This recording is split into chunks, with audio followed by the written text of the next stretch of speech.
아멘. 하나님께 영광 올려드리겠습니다. 감사합니다. 자, 우리 함께 인사하겠습니다. 옆 사람 보면서 말씀 준행이 복입니다. 인사하겠습니다. 말씀 준행이 복입니다. 오늘 본문 신명기 말씀은 모세가 이스라엘 백성들이 가나안 땅에 들어가기 전에 마지막으로 선포한 하나님의 말씀입니다. 이스라엘 백성들이 과거에 출애굽해서부터 그들이 걸어왔던 길들을 회상하면서 우리가 왜 실패했는지, 우리가 왜 광야에서 실패할 수밖에 없었는지를, 또 그 고난의 시간을 보낼 수밖에 없었는지를 회상하면서 다시는 우리가 이런 실패의 길을 걷지 말자. 그래서 너희가 가나안 땅에 들어갔을 때 하나님의 말씀을 생각하면서 가나안 땅에 들어가서 너희들이 실패하지 않는 사람들이 되기 위해 지금 과거의 역사를 회상하면서 이스라엘 백성들에게 메시지를 통해 교훈하고 있는 장면입니다. 오늘 본문 말씀에 보면 이스라엘 백성들이 호렙산에 이르렀을 때의 사건을 이야기하고 있습니다. 호렙산은 어디인가 하면 학자들에 따라서 호렙산과 또 시내산을 구분하는 학자들이 있습니다. 서로 다른 산이라고 이야기하는 사람도 있지만 통상적으로 시내산에서 오늘 낮에 말씀 들은 것처럼 모세가 하나님으로부터 2개의 돌판을 받았다는 것을 기억하면 오늘 본문 10절에서 호렙산에서 일어난 사건이라고 얘기하는 것을 볼 때 호렙산과 시내산은 같은 산인 것을 알 수가 있습니다. 우리가 백두산이라고 하지만 중국에서는 뭐라고 불러요? 장백산이라고 부르잖아요. 마찬가지로 그러니까 그렇게 호렙산, 시내산 구분할 필요는 없는 것 같습니다. 그런데 중요한 건 뭔가 하면 지금 모세가 강조하는 게 뭔가 하면 오늘 13절 말씀에 보면 이렇게 이야기합니다. 13절 보십시오. 여호와께서 그의 언약을 너희에게 반포하시고 너희에게 지키라 명령하셨으니 곧 십계명이며 2 돌판에 친히 쓰신 것이라. 언약을 반포했다고 합니다. 언약이 무엇입니까? 언약은 하나님과 이스라엘 백성 사이에 일종의 계약을 맺는 것입니다. 약속을 하는 것입니다. 그 언약은 또 하나님께서 이스라엘 백성들의 하나님이 되심을 선포하는 것이 언약입니다. 내가 너희들의 하나님이 될 거야. 내가 너희들의 하나님이 되어서 너희들을 지켜줄 것이고 인도해 줄 거야. 보호해 줄 거야. 너희들을 풍성하게 만들어 줄 거야. 약속하시는 것이 바로 언약입니다. 하나님이 내가 너희의 하나님이 된다고 하면 끝난 거예요. 그러면 나머지는 하나님께서 내가 다 알아서 해줄게 라고 하십니다. 그러면 이스라엘 백성들은 뭐가 됩니까? 하나님의 백성이 되어야 합니다. 이스라엘 백성들은 하나님의 백성이 되는 것, 그래서 하나님과 그들 사이에 언약을 맺었다는 것입니다. 이스라엘 백성들은 하나님의 백성이기 때문에 그들은 하나님만을 믿어야 했습니다. 하나님을 믿고 하나님을 신뢰하고 하나님을 의지하고 하나님을 따라가는 사람들이 되면 그만이었습니다. 그러면서 하나님께서 이스라엘 백성들에게 계명을 주셨다고 말씀합니다. 지금 하나님께서 그들에게 계명과 규례를 주셨는데 이스라엘 백성들로 하여금 너희가 언약 백성이기 때문에 언약 백성으로서 지켜야 할 규례를 통해 이스라엘 공동체를 건강하고 번성하는 아름다운 공동체로 만들겠다고 하십니다. 그러니까 그들이 지켜야 할 언약 백성으로서의 규례가 뭔가 하면 율법입니다. 그래서 2 돌판에 새긴 규례를 주셨다는 것을 이야기하고 있는 것입니다. 그래서 이스라엘 백성들은 하나님의 계명을 지켜야 하는 그런 위치에 서 있었습니다. 어느 공동체나 그 공동체가 건강하게 되기 위해서는 공동체의 구성원들이 법을 잘 지켜야 합니다. 법을 잘 지킬 때 그 공동체는 건강하게 되어 있습니다. 또한 이 공동체는 반드시 공동체 구성원을 보호하고 지키는 일을 해야 합니다. 하나님께서 이 공동체를 이끄시기 때문에 반드시 하나님은 이 공동체 구성원들을 지키시고 보호해야 할 의무가 있었습니다. 우리나라도 그런 면 있지 않습니까? 우리나라도 이제 선진국이 되어가다 보니까 예를 들어서 예전에 코로나가 창궐했을 때 대한민국 교포들이 외국에서 어려움을 당하니까 어떻게 합니까? 비행기를 띄웁니다. 비행기를 보내서 그 교포들을 다 데리고 옵니다. 안전하게 호송하는 것입니다.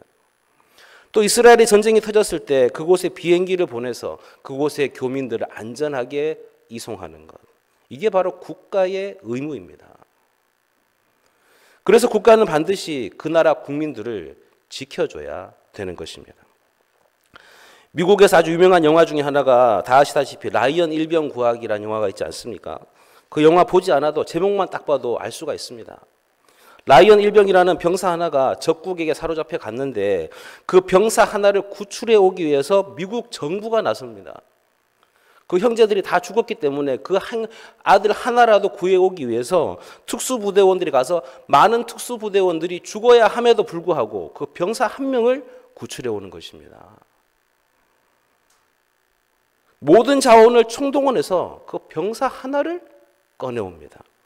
미국이 생각할 때는 이게 바로 미국의 힘이라는 거예요. 그걸 보여주는 것입니다.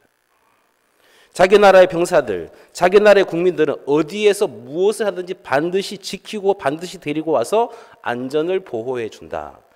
이게 바로 국가가 하는 일입니다. 그래서 국가는 반드시 그 나라 백성들을 보호해 줘야 합니다.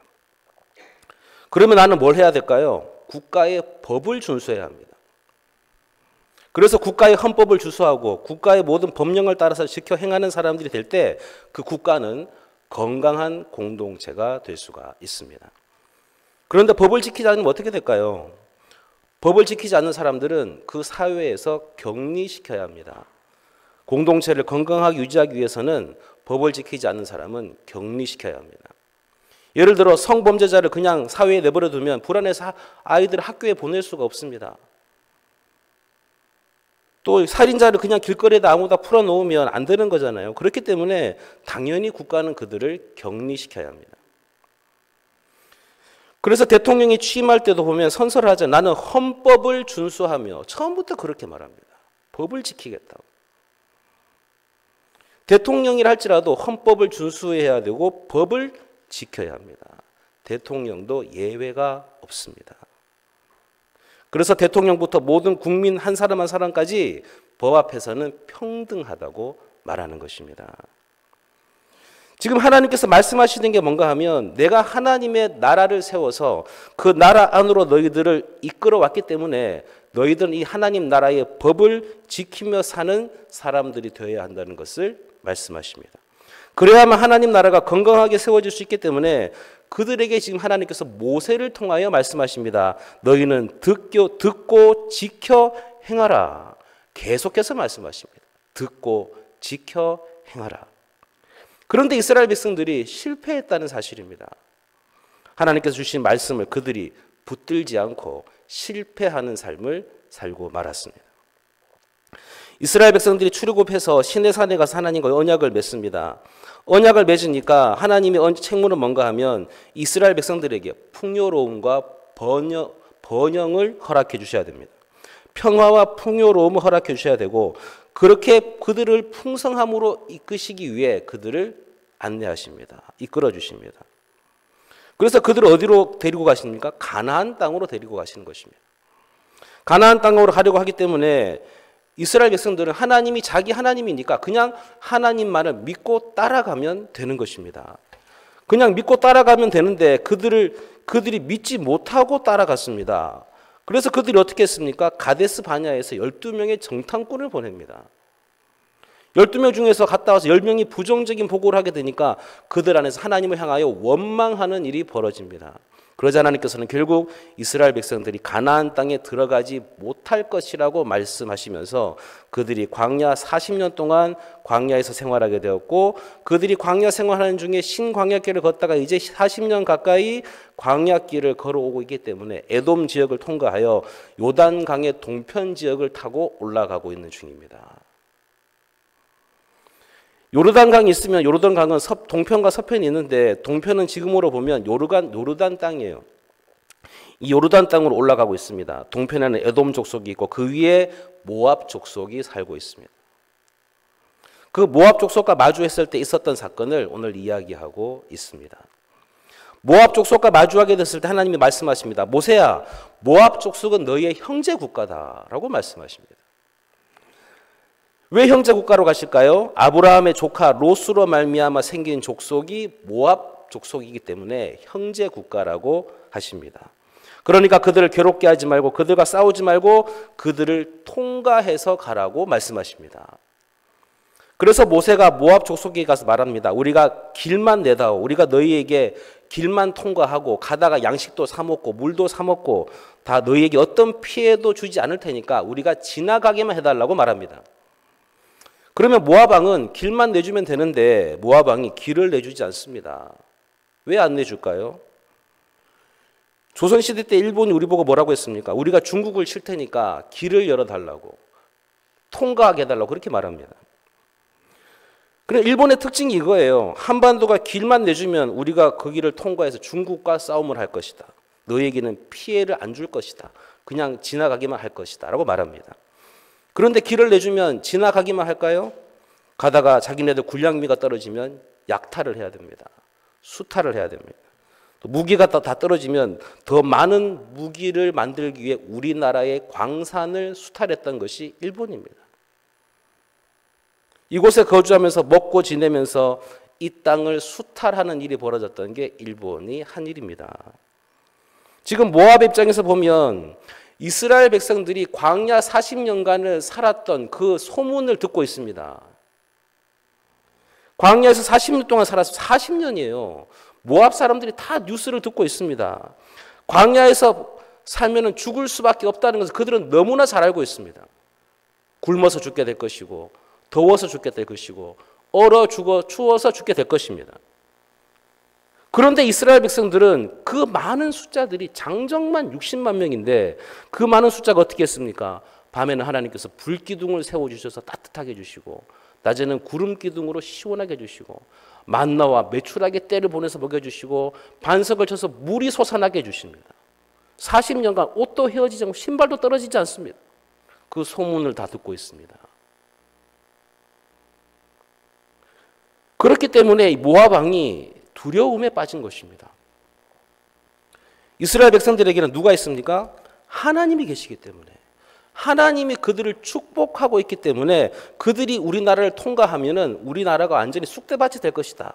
두려움에 빠져서 어떻게 생각했냐면 이 이스라엘 백성들에게 있는 강한 신을 더 강한 신을 통해 저주해야 한다고 생각했습니다. 저들을 저주하기 위해 메소포타미아의 유명한 점쟁이인 발람이라는 거짓 선지자를 불러옵니다. 발람은 좋은 선지자가 아니라 거짓 선지자예요. 이 발람 선지자를 부르기에 처음에 하위직에 있는 관리를 보내니까 하위직 관리니까 은금을 조금만 가지고 갔습니다. 그러니까 발람이 얼마 갖고 오지 않으니까 안 간다고 한 거예요. 기도해보고 안 간다고 해놓고는 그냥 안 간 거예요. 그 다음에 고위직 관리를 보내 고위직 관리는 은과 금을 많이 가지고 왔습니다. 거짓 선지자 발람이 보니까 딱 좋아 보이니까 하나님께 기도해 보겠다고 해놓고는 따라 나서기 시작합니다. 이제 고위 관리를 따라서 나귀를 타고 따라가고 있는데 나귀가 포도원 길을 따라서 걷고 있었습니다. 그런데 포도원 울타리에다가 나귀가 자꾸 옆으로 부딪히면서 발람의 허벅지가 자꾸 벽에 부딪혀 까집니다. 자꾸 상처가 나니까 짜증이 나고 화가 납니다. 그래서 몽둥이로 막대기로 지팡이로 나귀를 때렸습니다. 딱 때렸어요. 그러니까 나귀가 갑자기 왜 때려? 그러는 겁니다. 그게 발람이 하는 말이 내가 지금 칼이 있었으면 내 모가지를 당장 잘라버렸을 것이다. 나귀가 하는 말이 내가 언제 당신 하는 말 안 들은 적이 있습니까? 왜 나를 죽이려고 합니까? 대듭니다. 그때 하나님의 사자가 발람의 눈을 뜨게 해서 보니까 그 앞에 하나님의 사자가 칼을 들고 서 있으니까 나귀가 그걸 피해서 가려고 하다가 벽으로 부딪힌 거예요. 하나님의 사자가 발람에게 명령합니다. 절대로 이스라엘 백성들에게 저주하지 말라고. 축복만 하라고. 내가 명하는 말씀만 선포하라고 이야기할 때 그러자 발람이 두려워서 순종하겠다고 말합니다. 이제 모압 왕 발락을 만났는데 발락이 저주하라고 말하니까 오히려 발람은 저주하지 않고 축복합니다. 다른 곳으로 보내서 거기서도 저주하라 하니까 또 축복합니다. 또 다른 곳에서도 가서 저주하라 하니까 또 축복을 합니다. 3번이나 발람이 축복의 말을 하니까 이 발락이 열받아서 발람을 보내버립니다. 아마 죽였을지도 모릅니다. 그 뒤로는 이 발람이 성경에 나오지 않기 때문에. 이 내용이 민수기 22장, 23장, 24장에 나와 있는 스토리이고 그 다음 민수기 25장의 사건이 오늘 본문에 이스라엘 백성들이 실패했던 것과 연계되어 이야기하고 있습니다. 오늘 3절을 보겠습니다. 여호와께서 바알 부올의 일로 말미암아 행하신 바를 너희가 눈으로 보았거니와 바알 부올을 따른 모든 사람을 너희 하나님 여호와께서 너희 가운데 멸망시키셨으되 바알 부올을 따르는 사건이 일어났습니다. 바알을 섬기는 일이 일어났습니다. 이게 민수기 25장에 나오는 스토리입니다. 이스라엘 백성들이 모압 족속의 변경 지역에 주둔하고 있을 때 이스라엘 남자들이 모압 여인들과 교제하며 성적인 관계까지 갖게 되었습니다. 그런데 더 큰 문제는 뭔가 하면 그 모압 여인들의 꾀임에 빠져서 그들이 우상을 섬기고 있었는데 그들이 섬기는 우상의 신전에 가서 거기서 제사를 하고 음식을 먹고 그곳에서 즐겼습니다. 그렇게 우상을 섬기는 일이 이스라엘 공동체 안에 벌어졌습니다. 하나님께서 여호와 하나님 외에 다른 신을 섬기지 말라고 말씀하신 그 명령을 그들이 거역했기 때문에 하나님께서 진노하셔서 그들에게 전염병이 돌게 하십니다. 그때 모세가 딱 안 거예요. 아, 이거는 우상을 섬겨서 하나님의 법을 어겼기 때문에 우리 안에 진노가 임하게 된 것이다. 그래서 모세는 레위 사람들에게 명령합니다. 너희는 칼을 차고 바알 부올을 섬기는 우상들을 섬기는 무리들을 다 죽이라고 말합니다. 그때 나섰던 사람이 누구인가 하면 비느하스라는 사람입니다. 비느하스가 칼을 차고 이스라엘의 유력자들이 모압 여인과 함께 우상을 섬기고 돌아오는 길에 그를 만나서 찔러 죽입니다. 그러자 하나님께서 그 비느하스를 칭찬하십니다. 하나님께서 이 일로 인한 네가 열심을 가지고 열심히 특심하였다. 나의 열심으로 네가 열심히 특심하였다. 그래서 비느하스 집안을 통해 대대로 대제사장의 집안을 세워가겠다고 약속하십니다. 이 일로 인해 연병으로 죽은 사람이 2만 3천 명, 또 비느하스와 레위 사람들이 칼로 죽인 사람이 1,000명. 그래서 어떤 성경에는 2만 3천이 죽었다고도 하고 어떤 성경에는 2만 4천이 죽었다고도 하는 것입니다. 그래서 그들이 죽은 이 사건을 들어 결국 너희가 실패한 게 뭔가 하면 하나님의 말씀에 순종하지 아니하여서 하나님의 명령을 듣고 준행하지 아니함으로 인해 너희가 이 같은 큰 아픔을 당하였기 때문에 너희가 가나안 땅에 들어가거든 그 땅에 있는 우상들에게 절대로 물들지 말고 그들을 섬기지 말고 오직 율법에 열정이 있는 사람들이 되고 하나님의 말씀을 붙드는 자들이 되어야 할 것을 말씀하고 있습니다. 그래서 하나님의 말씀을 붙들면 어떻게 되는가 하면 오늘 본문 말씀에서 모세가 이스라엘 백성들에게 이렇게 이야기합니다. 6절에 보시면 너희가 큰 민족이 될 거야. 하나님의 말씀을 붙들면 너희가 강한 민족이 될 거라고 말씀합니다. 하나님의 말씀을 붙드는 너희가 하나님의 권능의 손길로 인하여서 너희가 큰 민족이 되고 큰 나라가 될 것이고 하나님께서 너희의 기도를 들어 응답하셔서 너희가 힘 있는 나라가 될 것이라고 이야기합니다. 우리가 하나님의 말씀을 붙들 때 흥왕하게 되는 은혜를 누리게 되어 있습니다. 그래서 우리는 하나님의 말씀을 붙들어야 합니다. 사람마다 생각이 좀 다르겠지만 제가 볼 때는 그래요. 지금 미국 대통령이 트럼프가 당선되고 나서 지금 세계가 지금 얼마나 긴장하고 있는지 모릅니다. 혼란하고 있는지 몰라요. 전 세계가 정신을 못 차리고 있잖아요. 트럼프한테는 우방도 없고 적국도 없습니다. 트럼프가 관세를 때릴 때 제일 처음 어디에 때렸어요? 옆에 있는 멕시코, 캐나다에 관세를 때렸습니다.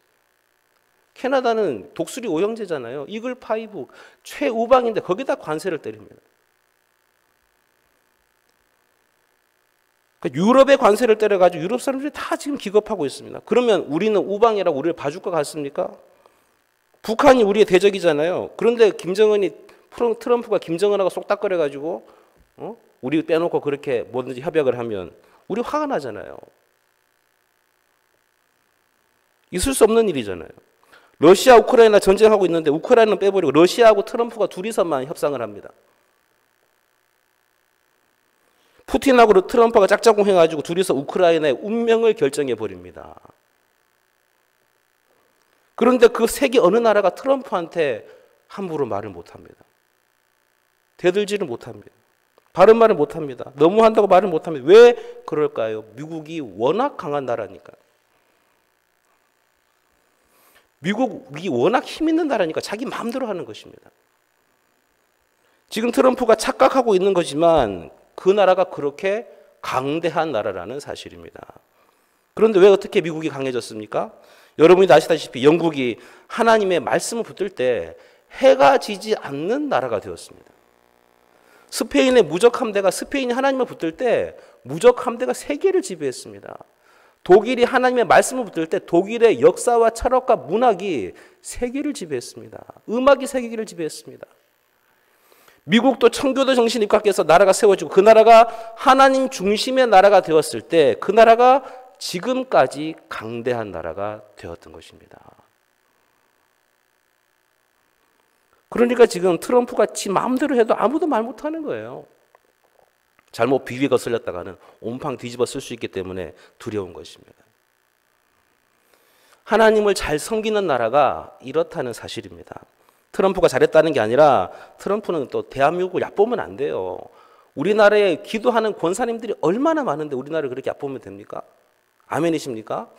우리 교회만 해도 새벽마다 수요 중보교들이 나라를 위해 기도하는 권사님이 얼마나 많으신데 우리나라 함부로 얕보면 안 되는 거죠. 그런데 미국이 그렇게 해서 복을 받았다는 사실입니다. 이처럼 우리가 하나님을 잘 섬기면 나라가 복을 받게 되어 있습니다. 지금 모세가 그걸 이야기하는 거예요. 너희가 가나안 땅에 들어가서 하나님을 잘 섬기고 그 말씀을 듣고 순종하면 그 말씀 따라 살 때 너희가 강한 나라가 될 거야. 큰 나라가 되어 너희를 모든 나라가 바라보며 존중하고 존귀하게 여기는 그 나라가 될 것을 말씀하고 있습니다. 많은 문제가 있지만 그래도 우리나라가 건강하게 축복 가운데 사는 것은 하나님의 사람들이 있기 때문에 하나님께 늘 기도하는 사람들이 있기 때문에 하나님 붙드는 사람들이 있기 때문에 이 나라가 많은 문제가 있음에도 불구하고 평안하다는 사실을 우리는 잘 알아서 하나님 말씀을 더 잘 듣고 잘 지켜 행하는 하나님의 백성들이 되시기를 간절히 소원합니다. 그래서 모세가 이야기합니다. 너희가 중요한 게 아니라 너희 아들들, 너희 손주들이 하나님의 말씀을 지켜야 할 거 아니냐. 그들이 하나님의 말씀을 행해야 하지 않겠냐. 그들에게 어떻게 해야 됩니까? 그들을 잘 가르치라고 이야기합니다. 오늘 말씀 9절에 보면 맨 마지막에 이렇게 이야기합니다. 너는 그 일들을 내 아들들과 내 손자들에게 알게 하라. 아들들과 손자들에게 알게 해서 그들이 하나님을 떠나지 않고 하나님의 복을 그들이 함께 누릴 수 있는 사람들이 되어야 한다고 말씀하십니다. 다음 세대가 하나님을 모르는 다른 세대가 되지 말게 하라고 말씀하시는 것입니다. 9절에 보면 모세가 무려 4개의 동사를 연속적으로 나열하면서 하나님의 율법을 준수할 것을 강조하고 있습니다. 밑줄을 치세요. 삼가다, 지키다, 잊어버리지 말라, 떠나지 않도록 조심하라. 4개의 동사를 사용하면서 하나님의 율법을 준수할 것을 강조하고 있습니다. 하나님은 과거에만 역사하신 하나님이 아니십니다. 하나님은 과거 광야에서 이스라엘에게만 약속하신 하나님이 아니십니다. 하나님께서는 내일 우리 자손들의 하나님도 되시고 9절 말씀 또 오늘 우리의 하나님도 되십니다. 그게 바로 10절에서 13절까지 나와 있습니다. 오늘 우리 약속하시고 오늘 우리를 통해 그분의 언약을 성취해 가십니다. 잘 사는 국가와 민족은 조상으로부터 물려받은 문화유산이 많습니다. 이탈리아는 문화유산으로 관광 수입도 꽤 많이 있지 않습니까? 그런 문화유산이 없어도 세계를 지배하는 민족이 유대민족입니다. 유태인들이에요. 이스라엘은 강원도만한 땅, 작은 땅에 살면서 문화적 유산도 별로 없습니다. 로마 침략으로 인해 멸망된 후 거의 2000년을 세계를 떠돌며 방황하다가 심지어 히틀러를 비롯해 수많은 학살까지 당하면서도 지금도 당당하게 세계를 움직이는 민족이 되었습니다.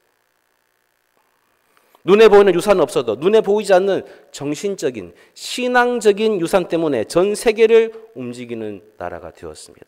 세계적인 학자나 사상가 중에 유대인들이 많기 때문에 세계 경제와 사상과 문화를 유대인들이 지금도 상당히 좌우하고 있습니다. 그렇게 된 가장 큰 이유는 그들이 부모와 조상으로부터 물려받은 신앙의 유산 때문입니다. 그러므로 성도 여러분, 하나님이 최대 자산임을 깨닫고 믿음의 유산을 물려주기에 힘쓰십시오. 이삭이 복된 삶을 살 수 있었던 비결은 아브라함이 남긴 신앙 때문이었습니다. 이삭에게 있어서 아브라함 아버지의 모습은 늘 위대하게 보였지만 무엇보다 모리아 산에서의 아버지의 모습은 정말 위대하게 보였을 것입니다. 그거를 잊지 못합니다. 하나님 말씀에 절대 순종하는 위대한 아버지의 모습을 이삭은 영원히 잊을 수가 없었던 것입니다. 그래서 자녀에게 무엇을 보여주느냐가 중요합니다. 자녀 교육의 목적을 출세하는 것이나 1등이 되게 하는 것보다 복의 근원이 되게 하는 데 두십시오. 많은 사람이 너로 인해 복을 얻게 될 것이라는 그런 의식을 가지고 자녀들을 양육하는 믿음의 부모들이 되십시오. 자녀는 부모가 이끄는 대로 그대로 따라갈 것입니다. 또한 여러분의 자녀들에게 또는 손주들에게 제가 말씀드리고 싶은 신앙의 추억을 만들어줘야 됩니다. 여러분의 자녀들이 예수 안 믿다가 나중에 직장 생활 하다가 너무 힘들어서 포장마차에서 혼자 힘들게 삼겹살 구워가지고 소주 한 잔 마시고 있습니다. 인생이 너무 괴로워서. 근데 갑자기 불현듯 생각나는 거예요. 어릴 때 내가 교회에서 중고등부 수련회 갔는데 거기 수련회에서 삼겹살 구워 먹던 생각이 난 거예요. 그때 하나님 말씀 들으면서 찬송하며 기도했던 그 시절이 생각나면서 그 수련회 때의 기억이 떠올라서 다시 주님의 전에 나와 하나님 앞에 예배하며 하나님을 붙들고 하나님의 은혜로 회복되는 그런 축복을 누리는 역사가 나타나는 것입니다. 여러분의 자녀들과 손주들의 손을 잡고 아름다운 믿음의 추억을 만들어줄 때 하나님의 때가 되면 하나님께서 그들을 그 추억 가운데 역사해 주셔서 회복시켜 주님의 전에 나오는 은혜가 임하게 될 줄을 믿습니다. 어린이들과 청소년들을 가르치십시오. 무엇보다 주일학교 교사로 헌신하십시오. 하나님이 주신 말씀을 기쁨으로 받으시고 기쁨으로 말씀 받는 자에게 주께서 약속하신 복을 내리십니다. 말씀을 귀찮게 여기면 하나님도 여러분을 귀찮게 여기실 것입니다. 그리고 이 은혜의 말씀을 가장 좋은 유산으로 자녀들에게 물려주십시오. 결국 구원과 축복과 지혜를 얻는 길은 하나님의 말씀을 준행하는 데 있습니다. 출애굽 1세대들이 약속의 가나안 땅에 못 들어간 이유는 그들에게 양식이 부족해서가 아닙니다. 그들이 지식이 부족해서가 아닙니다. 오직 하나님 말씀에 대한 준행의 여부가 생명과 사망과 축복과 저주와 지혜와 어리석음의 핵심이 되는 기준입니다. 오늘 우리도 하나님의 말씀을 준행함으로 이 세상에서 영원한 복을 누리시기를 예수님의 이름으로 간절히 축원합니다. 기도하겠습니다. 하나님 아버지 은혜 감사합니다. 우리를 사랑하사 주님 앞에 나와 예배하며 하나님의 말씀 바라볼 수 있도록 은총 베푸심에 감사합니다. 말씀 꼭 붙들고 주님 의지하여 주님의 은혜를 바라볼 수 있도록 인도하여 주시고 또 주님 말씀을 기쁨으로 받고 마음에 채우게 하여 주셔서 또 그것을 자녀들과 손주들에게 가르치게 하여 주옵소서. 주님을 온전히 믿고 섬겨서 하나님의 거룩한 백성이 되게 하여 주시고 주님의 큰 나라 백성들이 되게 하여 주옵소서. 예수님의 이름으로 기도합니다. 아멘.